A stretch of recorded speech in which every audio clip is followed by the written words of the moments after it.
Praise the lord. ప్రియమైన సహోదరి సహోదరులారా, ఏది నిజమైన ప్రేమ? దేవుని యొక్క ప్రేమ లేకపోతే ఇహలోక సంబంధాల్లో ఉండే ప్రేమ అని ఈ వీడియోలో చెప్పబడింది. అదేవిధంగా ప్రేమకు ఉండే లక్షణాలు ఏంటో వివరించబడ్డాయి.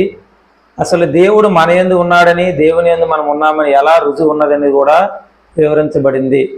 అసలు మనం ఎందుకు ప్రేమించాలి, ప్రేమించడం వల్ల లాభం ఏమిటనే విషయాలు ఈ యొక్క వీడియోలో వివరించబడ్డాయి కనుక జాగ్రత్తగా ఆలకించవలసిందిగా మనవి చేస్తూ ఉన్నాను. ప్రియమైనటువంటి సహోదరులారా, ఈనాడు ప్రభువారు ప్రేమను గురించి చెప్తూ మనకు ఒక నూతన ఆజ్ఞను ఇస్తూ ఉన్నారు. యోహాను సువార్త 15వ అధ్యాయము 12వ వచనాన్ని మనం చదువుదాం. నేను మిమ్ము ప్రేమించినట్లనే మీరును ఒకరినొకరు ప్రేమించుకునుడు, ఇదియే నా ఆజ్ఞ. చూడండి ప్రియ విశ్వాసులారా, సహోదరులారా, ఈనాడు ప్రభువారు చెప్తూ ఉన్నారు, నేను మిమ్ము ప్రేమించినట్లు మీరు ఒకరినొకరు ప్రేమించుకునండి. దేవుని యొక్క 10 ఆజ్ఞలు కూడా ఏం చెప్తున్నాయంటే, నీ దేవుడైన ప్రభువును నీవు పూర్ణ హృదయముతో, పూర్ణ ఆత్మతో, పూర్ణ శక్తితో ప్రేమించాలి. అది మొదటి ఆజ్ఞ. రెండవది, నిన్ను వలె నీ పొరుగువాన్ని ప్రేమించాలి. అది రెండవ ఆజ్ఞ. కానీ ప్రభువారు ఈనాడు నూతన ఆజ్ఞను ఇస్తూ ఉన్నారు. అదేంటంటే, నేను మిమ్మల్ని ప్రేమించినట్లు మీరు ఒకరినొకరు ప్రేమించుకోనండి. చూడండి ప్రియమైన దేవుని బిడ్డలారా, ఈనాడు మానవులు అనేక మంది వారిని వారే ద్వేషించుకునేవారిగా, వారు చేసిన పాపాన్ని బట్టి, అతిక్రమాన్ని బట్టి, అన్యాయాన్ని బట్టి వారిని వారే నిందించుకునేవారిగా, గాయపరుచుకునేవారిగా ఉన్నారు. వారిని వారే ప్రేమించుకోలేని వారిగా ఉన్నారు. చివరికి ఆత్మహత్యలు కూడా చేసుకునేవారిగా ఉన్నారు. అందుకే ఈనాడు ప్రభువారు అంటున్నారు, నేను మిమ్మల్ని ప్రేమించినట్లే మీరు ఒకరినొకరు ప్రేమించుకోమంటున్నారు. ప్రియమైన దేవుని చూడండి, దేవుడు మనల్ని ఎలా ప్రేమిస్తూ ఉన్నారు, ఆయన మనల్ని ఎలా ప్రేమిస్తూ ఉన్నారు. ఈనాటి సువార్త పట్టణంలో చెప్తున్నారు, మీరు నన్ను ఎన్నుకోలేదు కానీ నేనే మిమ్మల్ని ఎన్నుకున్నాను అని చెప్తూ ఉన్నారు. ఆయన మనల్ని ఎప్పుడు ఎన్నుకున్నారు? ఇర్మియా గ్రంథంలో ఇర్మియా ప్రవక్త ద్వారా చెప్తూ ఉన్నారు, నేను మిమ్ము మాతృగర్భమున రూపొందింపక మునిపే నేను మిమ్మల్ని ఎన్నుకున్నాను. ఇంకా చెప్తున్నారు, నా అరచేతుల్లో మీ పేరును చెక్కుకున్నాను అని ప్రభువారు చెప్తూ ఉన్నారు. ఇంకా లోతుగా మనము చూసినట్లయితే పునీత్ పౌలు గారి ద్వారా ఎఫెసీయులకు రాసిన లేఖ 1వ అధ్యాయము 4వ వచనంలో, లోక సృష్టికి పూర్వమే అంటే ఈ లోకానికి పునాదులు వేయబడక మునిపే క్రీస్తు ద్వారా తన శిష్యులుగా, తన బిడ్డలుగా మనం ఉండాలని దేవుడు మనల్ని ఎన్నుకుని ఉన్నాడు. ప్రియమైన దేవుని బిడ్డలారా, అది దేవుని యొక్క ప్రేమ. అదేవిధంగా 1వ యోహాను 4వ అధ్యాయము 10వ వచనాన్ని మనం చదువుదాం. మనము దేవుని ప్రేమించితమని కాదు, ఆయన మనలను ప్రేమించి మన పాపములకు విమోచకునిగా తన కుమారుని పంపెను, ప్రేమయన ఇట్టిది.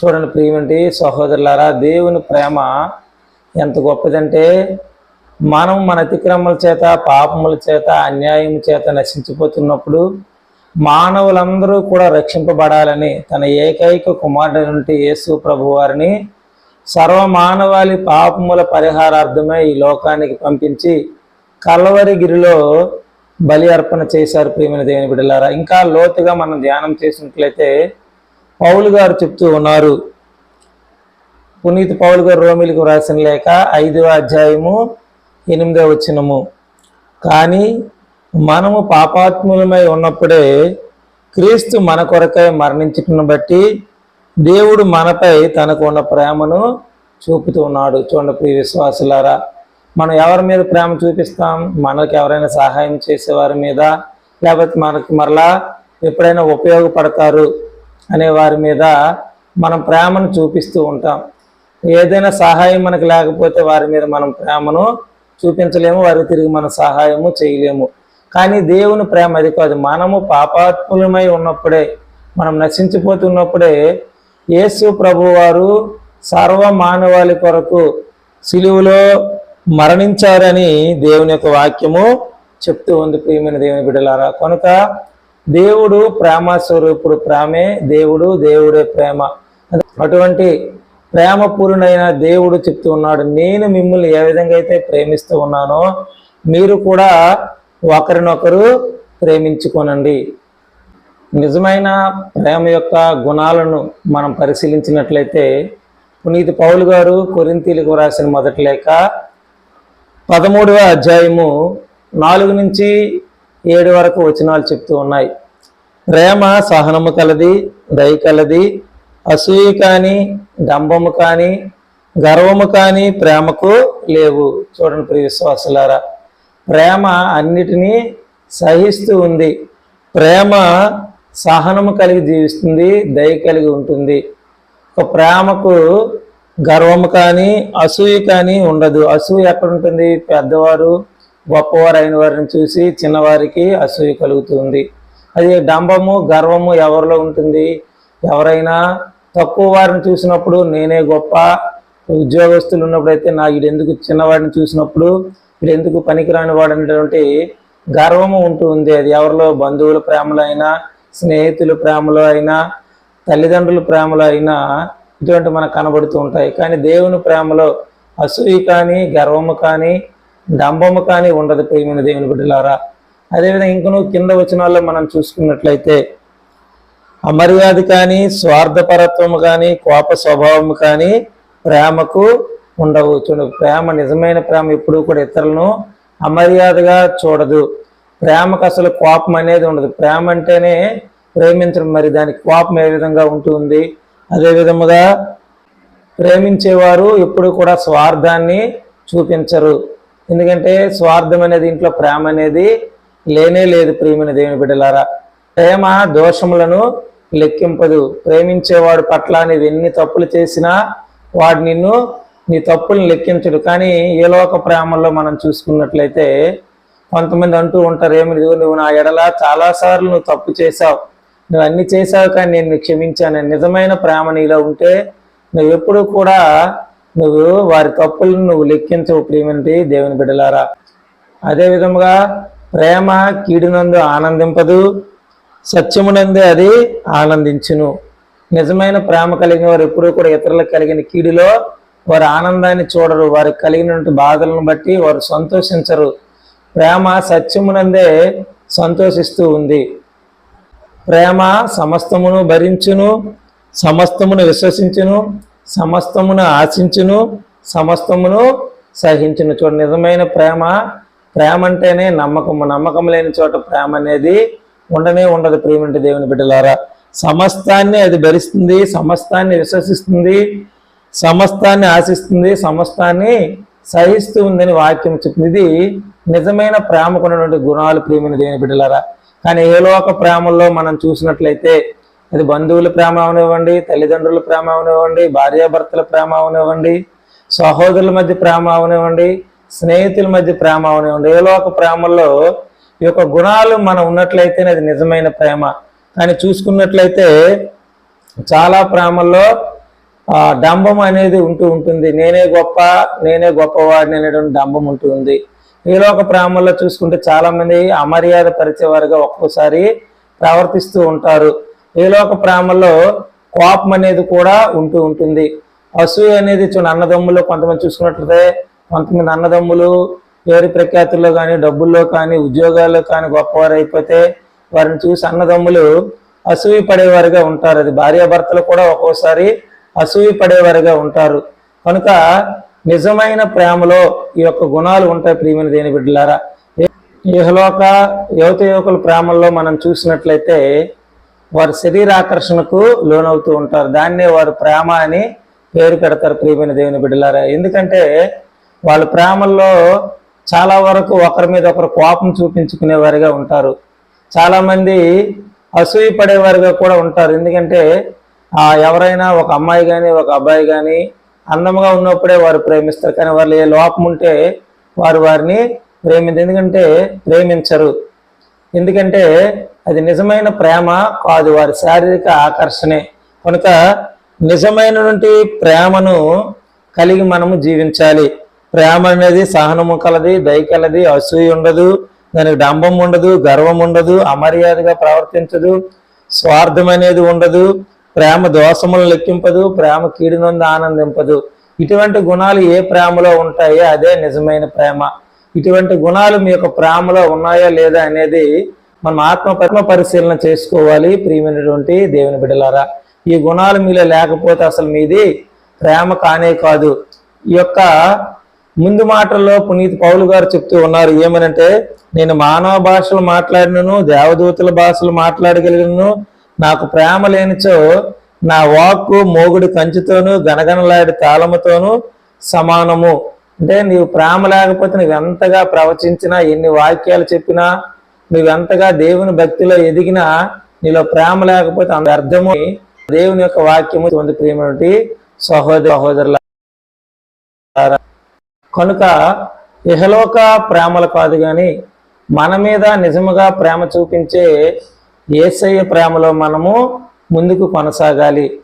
ఇందుకు అసలు దేవుడు మనల్ని ఒకరినొకరు ప్రేమించుకోమని చెప్తూ ఉన్నారు.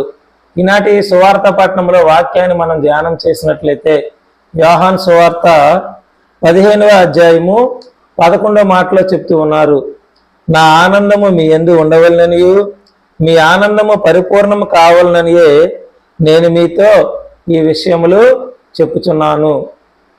ప్రియమైనటువంటి దేవుని బిడ్డలారా, దేవుడి ఆనందము మనలో ఉండాలి.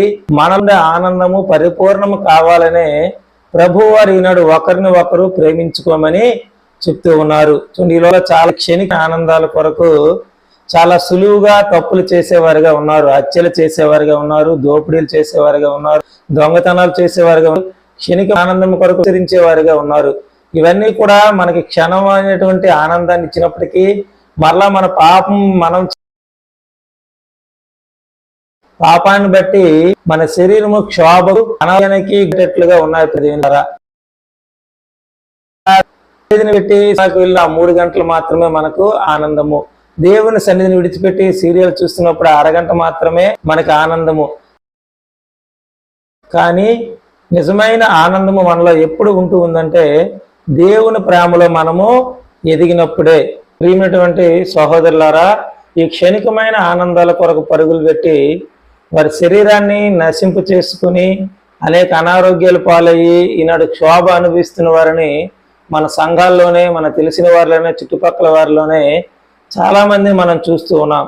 కాబట్టి క్షణికమైన ఆనందాల కొరకు మనం పరుగులు పెట్టకుండా నిజమైన దేవుని ప్రేమ మనలో ఉంచుకొని మనం ఒకరినొకరు ప్రేమించినప్పుడు మనలో ఉండే ఆనందము రెట్టింపు అవుతుందని ఈనాడు దేవుని యొక్క వాక్యం చెప్తూ ఉంది.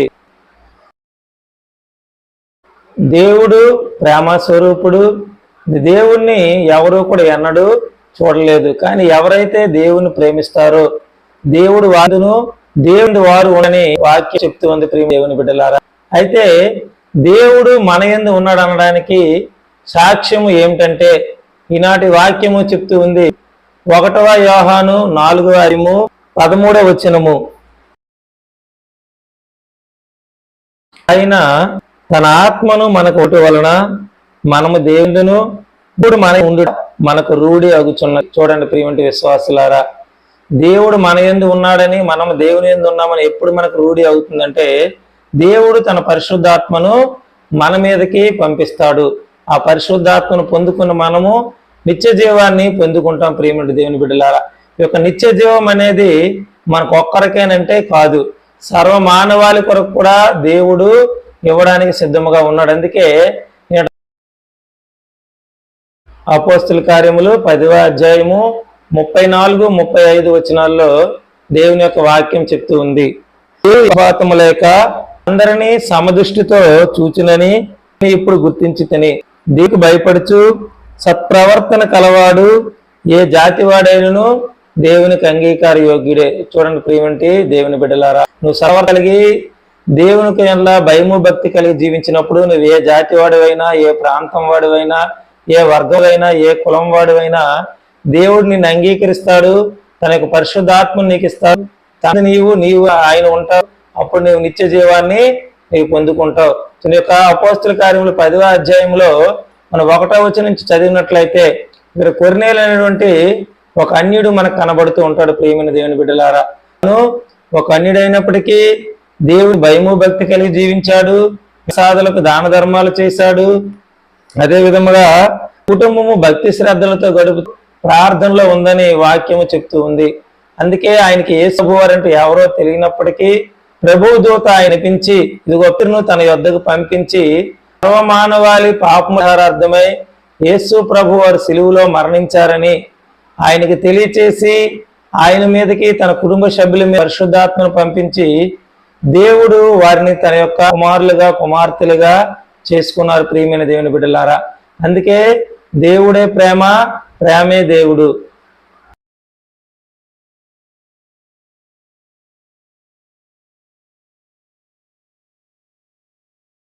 కనుక ఈనాడు ఈ వాక్యాన్ని ఆలకిస్తున్నటువంటి ప్రియ సహోదరుడా, నువ్వు దేవుని ప్రేమించేవాడు అయితే నువ్వు దేవుని ఎరిగిన వాడివే.